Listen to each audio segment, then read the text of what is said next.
Bachelor पढिसकेपछि masters विदेशमा पढ्ने जाने सोच बनाउनु भएको छ भने मास्टर्स कम्प्लिट गर्ने मात्रै तपाईँको उद्देश्य हुँदै होइन।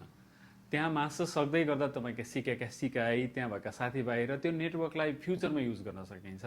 मास्टर्स डिग्री प्राप्त भइसकेपछि तपाईँ इन्टरनेसनल जब मार्केटमा तपाईँ एलिजिबल हुनुहुन्छ, त्यहाँको अपर्च्युनिटी ग्राब गर्न सक्नुहुन्छ र आफ्नो जीवनयापनलाई अलि सहज बनाउन सक्नुहुन्छ भन्ने हो भने तपाईँको पेरेन्ट्सहरू अफोर्ड गर्नुहुन्छ त्यो इन्भेस्टमेन्टको लागि पनि तपाईँको जिम्मेवारी के हुन्छ, त्यो इन्भेस्टमेन्ट सही ठाउँमा सदुपयोग होस् र भिजा लाग्ने गरी जान सकियोस्।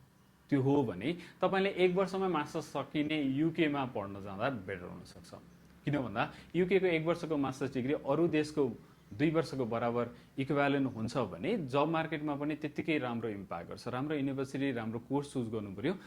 तपाईँले खोजेकै जस्तो मेजर युकेमा पाइन्छ भने पोइन्ट बेस सिस्टमले भिजा दिने हुँदाखेरि तपाईँको अन्य देशमा भन्दा भिजा चान्सेस पनि बढी हुन्छ र 1 वर्षमा मास्टर सक्नुभयो भने नेक्स्ट इयर नै तपाईँ जब मार्केटमा जान सक्नुहुन्छ। अन्य देशमा 2 वर्ष पछाडि हुन्थ्यो भने 1.5 वर्षको पोस्ट स्टडी वर्क पनि पाउनुहुन्छ।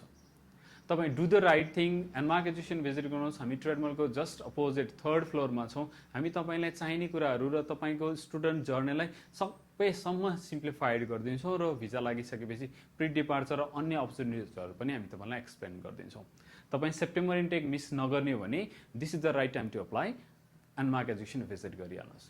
Don't risk your visa, get the right support. Thank you.